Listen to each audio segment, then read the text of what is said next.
क्या ज़रूरत थी ये लिस्टें बनाने की? क्या ज़रूरत थी लोगों को ये दिलासा देने की कि जी हम बचत बाज़ार लगा रहे हैं और हमारे जो बाज़ार हैं वो लोगों को सहूलत मैसर करेंगे।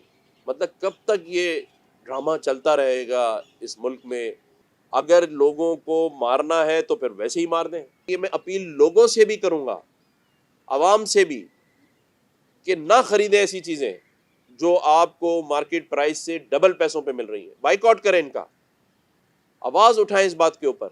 कब तक जुल्म बर्दाश्त करते रहेंगे? कब तक सहते रहेंगे? मुझे कुछ लोगों ने कहा कि आप गवर्नर हाउस के अंदर इफ्तार रख रहे हैं, डिनर रख रहे हैं, ये काम तो बशीर फारूकी साहब भी करते हैं, सैलानी भी कर रहा है।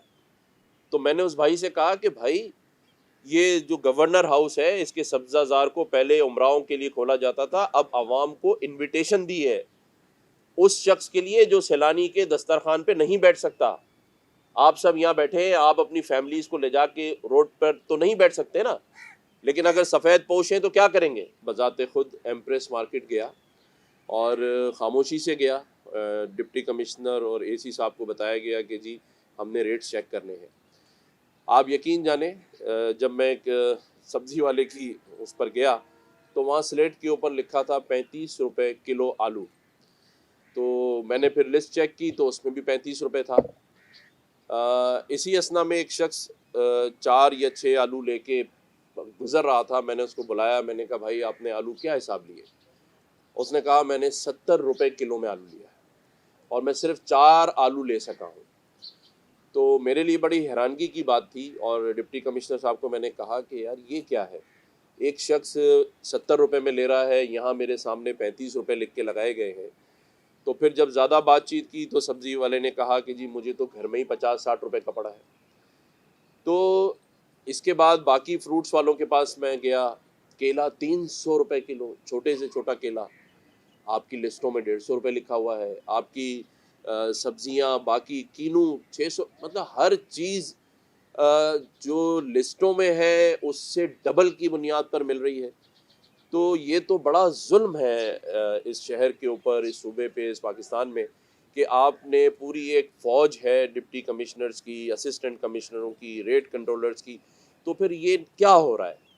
मतलब अगर हम सब मिलकर वो रेट भी नहीं अप्लाई करवा सकते जिसके लिए रमज़ान से पूरा महीना पहले मीटिंग्स हो रही हैं, पूरा पाकिस्तान महंगाई के अंदर डूबा पड़ा है, और उसके बाद भी मुनाफाखोरी की हद देखें कि हर चीज़ आसमान पे बात कर रही है। मतलब एक गरीब आदमी, मैंने ऐसा भी शख्स देखा जिसके पास थैली में सिर्फ 1 सेब और 2 केले और जो है वो एक कोई अमरूद या उस तरह का कोई सब्जी लेके जा रहा था, तो बड़ा मिडिल क्लास का आदमी। मैंने रोक के पूछा, उसकी आंखों में आंसू थे। मतलब क्या, कहाँ पहुंच गए हम? और कोई सवेबाब नहीं है, सदेबाब नहीं है। तो मैं आज मीडिया को बुलाकर ये दरख्वास्त करूँगा कि खुदारा इस चीज़ों को हाईलाइट करें। मैं तो रोज़ाना की बुनियाद पर तमाम मार्केटों में जाऊँगा और कमिश्नर साहब को भी मैंने कहा है, डिप्टी कमिश्नर्स को भी कहा है, लेकिन देखें ये करना है।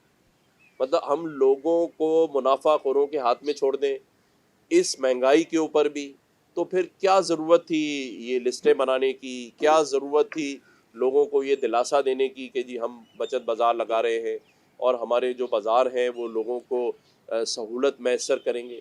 मतलब कब तक ये ड्रामा चलता रहेगा इस मुल्क में? अगर लोगों को मारना है तो फिर वैसे ही मार दें। मुझे कुछ लोगों ने कहा कि आप गवर्नर हाउस के अंदर इफ्तार रख रहे हैं, डिनर रख रहे हैं, ये काम तो बशीर फारूकी साहब भी करते हैं, सैलानी भी कर रहा है। तो मैंने उस भाई से कहा कि भाई ये जो गवर्नर हाउस है इसके सब्जाजार को पहले उमराओं के लिए खोला जाता था, अब आवाम को इनविटेशन दी है उस शख्स के लिए जो सैलानी के दस्तरखान पे नहीं बैठ सकता। आप सब यहाँ बैठे हैं, आप अपनी फैमिलीज को ले जाके रोड पर तो नहीं बैठ सकते ना, लेकिन अगर सफ़ेद पोश हैं तो क्या करेंगे? तो ये इनविटेशन किसी ज़कात के पैसे से नहीं किया गया, ये इनविटेशन किसी से चंदा करके नहीं किया गया। ये जो अल्लाह ने हैसियत दी, जो अल्लाह ने, क्योंकि खिलाने वाली सिर्फ अल्लाह की ज़ात है। तो आप देखें कि रोज़ाना की बुनियाद पर 5-5 हज़ार 6-6 हज़ार लोग फैमिलीज़ के साथ आ रहे हैं, और जब मैं बाहर जाके खड़ा होता हूँ तो फैमिलीज़ किसी करोला गाड़ी में नहीं आ रही हैं, कोई मोटरसाइकिल पर आ रहा है, कोई छोटी गाड़ी में आ रहा है, कोई बस से उतर रहा है। तो लोग मजबूर हैं। खुदारा लोगों की मजबूरियों से ना खेलें, अल्लाह के अजाब से डरें। जो इस वक्त बचत बाज़ारों का और होलसेल मार्केटों का और मुनाफाखोरों का ये हाल है कि सब्ज़ी, गोश्त, दाल, चीनी सब के रेट 200, 300, 600 रुपये में बात कर रहे हैं, और यहाँ स्लेटों पे लिखा हुआ है 35 रुपये। तो लोगों के साथ मजाक भी बंद कर दें और लोगों के साथ खेलना बंद कर दें।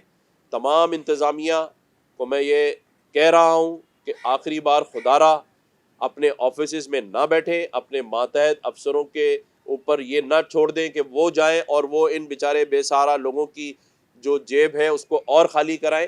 खुद निकलें, कमिश्नर कराची खुद जाए मार्केटों में, सारे डिप्टी कमिश्नर्स खुद जाए मार्केटों में, असिस्टेंट कमिश्नर, तमाम लोग, और ये एडमिनिस्ट्रेटर कराची बैठे, इनको भी मैं ये हिदायत कर रहा हूँ कि आप और आपकी जो टीम है उसको, चाहे आपका काम है या नहीं, लेकिन जाएं और चेक करें।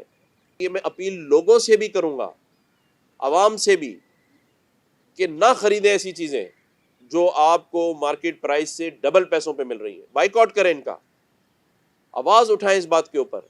कब तक जुल्म बर्दाश्त करते रहेंगे, कब तक सहते रहेंगे। एक और मैं ख़त लिखने जा रहा हूँ, मैंने हमारे सैफ भाई से कहा है सिंध गवर्नमेंट को, चीफ मिनिस्टर साहब को, कि वो तमाम ही जो सरकारी अफसरान हैं या ऐसा नोटिफिकेशन भी निकालें कि तमाम इदारे जो प्राइवेट सेक्टर है और गवर्नमेंट सेक्टर है उसमें कम से कम 35 से 40% तनख्वाहें बढ़ा दी जाए।